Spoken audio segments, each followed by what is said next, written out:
Welcome back to my YouTube channel, The Alaskan Realtor, and today is part 2 of last week's video all about relocating to Fairbanks and what is it like to live here.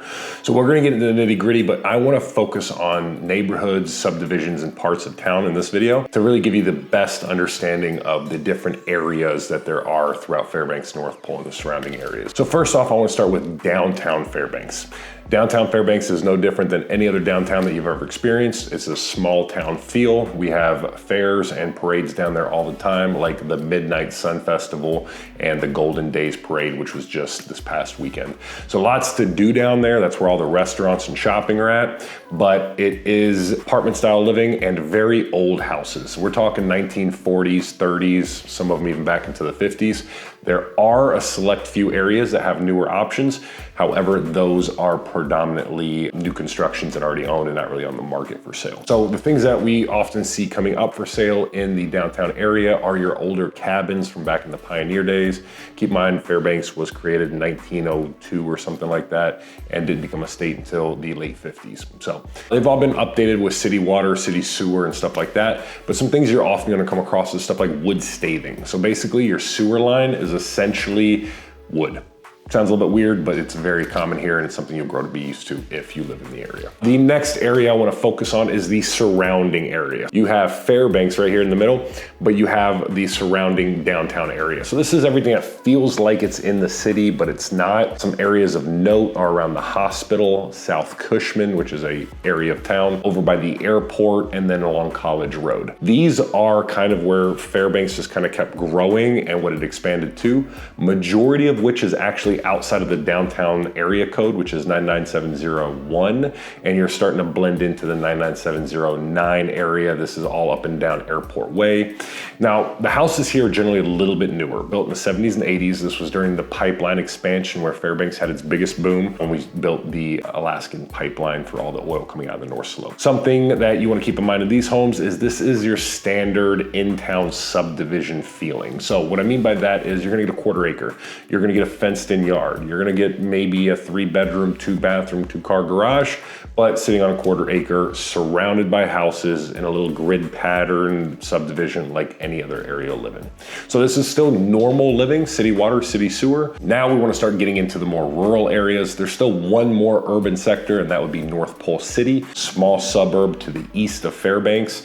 This one's a cute little community, primarily focused around the Santa Claus theme, hence the name North Pole. This is where Santa Claus lives. This is where the light poles are wrapped in candy canes and everything's Christmas themed year round. But the cool thing about this area is you can leave your Christmas lights up year round and nobody's gonna judge you because everybody else left theirs up year round too. Great benefits of living in North Pole City is still you get a little bit more rural, or at least you're closer to some of the rural areas. However, you still have city water, city sewer. So very nice, still have natural gas pipelines and stuff down there. So you can get all of the in-town feeling from Fairbanks, but you're 15, 20 minutes further away and you have access to hiking trails, camping spots, and some other secret gyms. Plus a lot of people down there enjoy ATVing, motorcycling, and stuff like that. So there's a bunch of trails in the area that really let you go out there and be a little bit more outdoorsy than you can in downtown Fairbanks.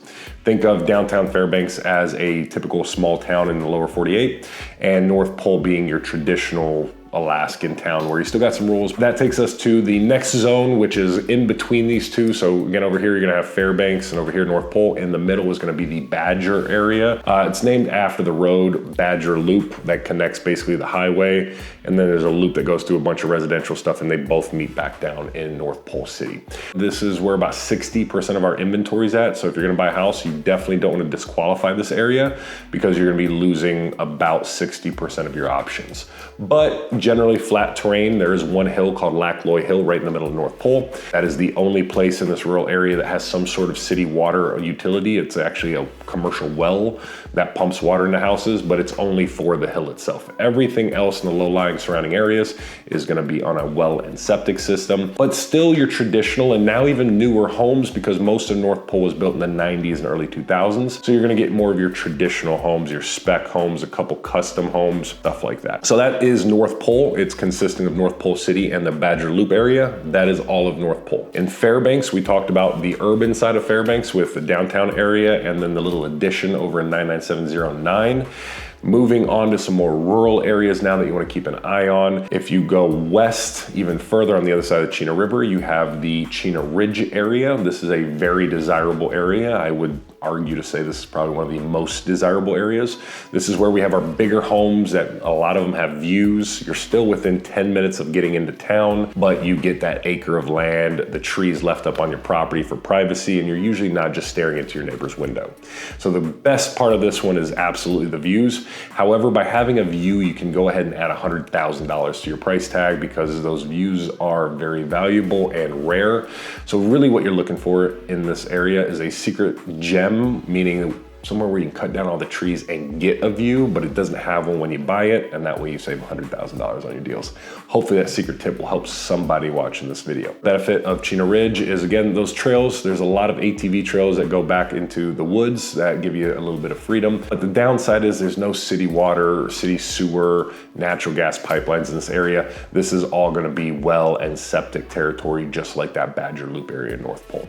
The great part is you feel like you're out of town in a rural area. However, you are about 5 to 10 minutes from most job sites, especially things like the UAF hospitals and shopping are all 5 to 10 minutes away. So in my opinion, this is the area where most people start looking and then they branch out after that. If you keep going west past Chena Ridge, you're gonna go down to Rosie Creek. That's when you go off the ridge and down into the low-lying area. Now this place does flood every 10 years or so, about 4 or 5 inches of water covering the road.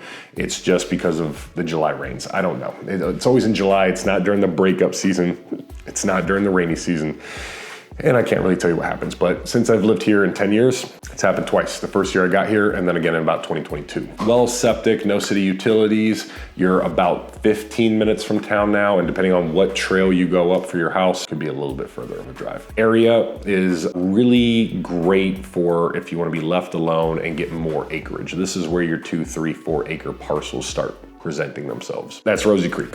So again, its own little environment. Google it. You're all can do the research and figure out what you like and don't like about that area. Esther and Fox are 2 little towns. Esther is gonna be basically right behind Chena Ridge, north of the west side of town. And then Fox is gonna be on the eastern side at the top of the old Steese Highway, right before you hit the Steese Highway. And it's a small town there as well. Now, both these towns only have a couple homes. They're not big city centers or anything like that. They're basically 2 or 3 restaurants, a gas station, and a post office. But they are considered small towns in our area. So if you do want to be in a small town area with people all around you, but a little bit more outside of town where there's less governance and people kind of telling you what to do, then these are 2 areas you can look at. Both of them have a rich mining history. So if you're into that stuff, definitely do your research. 2 or 3 last places we're going to talk about are going to be the north side of town and also a little bit more rural. So you got Farmers Loop, which in my opinion also covers a little bit of the Gilmore Trail area. Then you have Chena Hot Springs Road that goes all the way out to the Hot Springs. That also includes a little bit of the Gilmore Trail area. And then you have Haystack Mountain. Farmers Loop is the road that goes north of Fairbanks. Behind it is the Goldstream Valley, which is probably one I should talk about as well. But the Farmers Loop area is that northern ridge in Fairbanks. So if you're in Fairbanks and you look north, you can see it in the distance.